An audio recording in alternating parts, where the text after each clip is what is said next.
परिवार बचाने के लिए ये सारा कार्यक्रम हो रहा है। संदीप जी, गुरु प्रकाश जी मेरे बहुत प्रिय हैं और मैं इनके सवालों का बगैर राजनीतिक विद्वेष के, तो विद्वेष इन्होंने पैदा किया अपने विरोधियों पे प्रहार करके, मैं किसी पे प्रहार नहीं करना चाहता। जस्टिस रोहिणी का कार्यकाल 7 बार बढ़ चुका है गुरु प्रकाश जी। मैं आपको चेतावनी देता हूं और चुनौती देता हूं, 2024 के चुनाव से पहले जस्टिस रोहिणी की रिपोर्ट आप करा दीजिए। मैं मान जाऊंगा कि आप सामाजिक न्याय के पक्षधर हैं, जिसका जिक्र अभी संदीप चौधरी जी ने किया था। बनाया आपने, रिपोर्ट क्यों बार बार दाब के बैठ जाते हो? नंबर 1। नंबर 2, आप कहते हैं जातीय विद्वेष बढ़ता है इन चीजों से। आज का ही आंकड़ा है संदीप जी, 100% का आंकड़ा है, जिसमें 80% जो जुडिशरी है वो जनरल कैटेगरी की है। ये मेरे इस पे है, गुरु प्रकाश जी पढ़ लीजिएगा टाइम्स ऑफ इंडिया आज का, जिसमें एसटी के 1.3%, एससी के 2.8% और 57% जिनकी आबादी है पिछड़ों की, उनके 11%।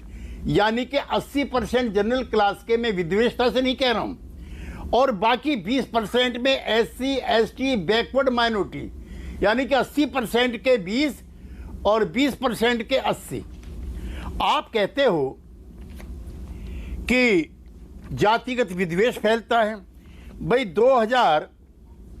1941 से जातिवार जनगणना नहीं हो रही, 1931 में हुई थी। तो मैं आपसे पूछता हूं कि क्या जातिवाद खत्म हो गया? 31 के बाद तो नहीं हुई ना आज तक, तो क्या जातिवाद खत्म हो गया? अब बिहार सरकार ने निर्णय लिया है, जिसके हिस्से आप भी रहे हो। 2 बार कैबिनेट में पास हुआ जिसमें आप थे, 2 बार जो है विधानसभा ने सर्वसम्मति प्रस्ताव पास किया जिसमें आप थे। पर आप क्या समाज को जाति के खांचों में ही बांध कर रखना चाहते हैं? केसी त्यागी साहब, अगर आपको सही मायने में गरीबों का उत्थान करना है, कि जो पीछे रह गया, हाशिए पर रह गया, पंक्ति में अंतिम कतार में अंतिम पायदान पर रह गया, तो आप आर्थिक सर्वेक्षण करा लीजिए ना। ये जातियों में बांटने की ऐसी मजबूरी क्या है? मैं संदीप जी आपसे भी और गुरु प्रकाश जी से भी बहुत स्नेह से पूछना चाहता हूं, क्या भारतीय समाज वर्ग और वर्ण पर आधारित गैर बराबरी और असहजीय वर्गीय रिश्तों पर नहीं आधारित है? क्या वर्ग नहीं है, या क्लासेस नहीं है? क्या कास्ट की इनइक्वालिटीज नहीं है? और जो कहता है, मैं उस पर आरोप लगाता हूं कि वो जातीय व्यवस्था को कायम करना चाहता, वो वर्ण व्यवस्था को कायम करना चाहता है, जो ऐसा बोलता है। क्यों नहीं आपने इतने दिनों में बराबरी की? मैं 30% रिजर्व वैकेंसीज इन आईआईटी, जिसका जिक्र कर रहे थे मेरे मित्र, सेंट्रल यूनिवर्सिटी 1 साल में भरेगी ये 30%। और जब मंडल कमीशन आया था, उस समय मैं पार्लियामेंट में था, मंडल कमीशन की अनुशंसाओं में यह भी था कि ये मान के हम चलते हैं कि 52.4% बैकवर्ड है। लेकिन जब आपने इकोनॉमिकली वीकर सेक्शन के आधार पर 10% का आरक्षण दिया, तो मैं बहुत स्नेह भाव से पूछना चाहता हूं, आपने जनगणना की ईडब्ल्यूएस की।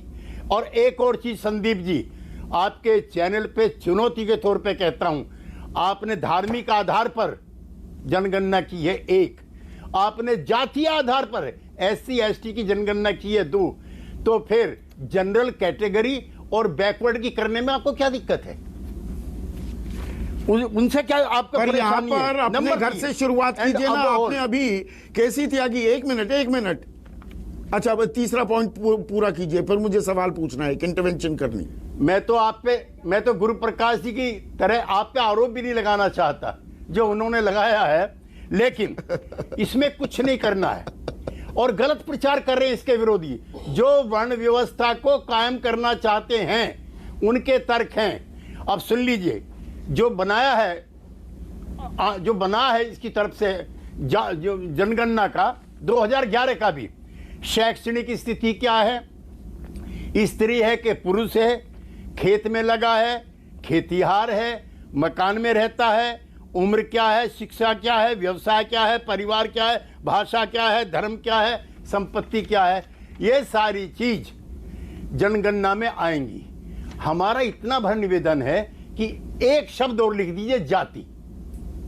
ये सारी चीज तो जनगणना में आ ही रही है ना, तो जाति लिख ये दीजिए बात और अपने सबको कह दीजिए। नहीं, नजीर आप पेश क्यों नहीं करते? एक मिनट, अब मैं इंटरवीन कर रहा हूं। केसी त्यागी साहब, जो गुरु ने सवाल पूछा था उसका मूल सवाल का जवाब आपने नहीं दिया कि ये जाति के प्रति संवेदनाएं नहीं है, पिछड़ों के प्रति आपका आदर भाव नहीं है, ये तो परिवार बचाने की एक कवायद है। जो रोहिणी आयोग का आपने भी जिक्र किया, 97% दाखिले और नौकरी अगर 25% पिछड़े वर्ग की उपजातियां ले जाती हैं, वो तो आप भी जानते हैं ना। और राजनीतिक रसूख किन जातियों का है और सारी मलाई वो काट ले जाते हैं, वो बंद कर दीजिए। सबसे बड़ी नजीर तो वहां होगी ना, बड़ी लकीर आप खींच कर दिखा दीजिए। संदीप जी 1977 में जब जनता पार्टी की सरकार बनी, उसके सबसे ताकतवर नेता थे चौधरी चरण सिंह। उत्तर प्रदेश में कौन मुख्यमंत्री बना? राम नरेश यादव। बिहार में कौन मुख्यमंत्री बना? कर्पूरी ठाकुर। हरियाणा में कौन मुख्यमंत्री बना? चौधरी देवीलाल। उड़ीसा में कौन मुख्यमंत्री बना? खंडायत पिछड़ी जाति का नीलमणि राउतराव। तो हमने तो करके दिखाया है। चरण सिंह ने अपने टाइम पे अपनी किस औलाद को आगे बढ़ाया? लोहिया ने। और इन्हीं के नेता और आज क्या हो रहा है? पिछले 2 लालू प्रसाद यादव के बेटे तेजस्वी यादव उत्तराधिकारी हो जाते हैं, नीतीश कुमार भी उत्तराधिकारी कर देते हैं, मुलायम सिंह यादव के बेटे अखिलेश यादव बन जाते हैं। उसी पे मैं आ रहा हूं। तो अब सवाल यह है कि क्या सिर्फ परिवारों के नाम लेकर के वर्ण व्यवस्था पर जो आधारित जातियां हैं, क्या उनका वर्चस्व गुरु प्रकाश जी बनाए रखना चाहते हैं? एक। दूसरा, मैं परिवारवाद का पक्षधर नहीं हूं। इनकी पार्टी के नेता ने, नरेंद्र मोदी जी ने, हमारे प्रधानमंत्री जी ने 3 महीने पहले कहा कि देश में 3 समाजवादी आदर्श नेता रहे हैं। 1 डॉक्टर लोहिया, 2 जॉर्ज फर्नांडिस और 3 नीतीश कुमार। तो अब मैं इनकी बात का यकीन करूं कि इनके नेता की बात का यकीन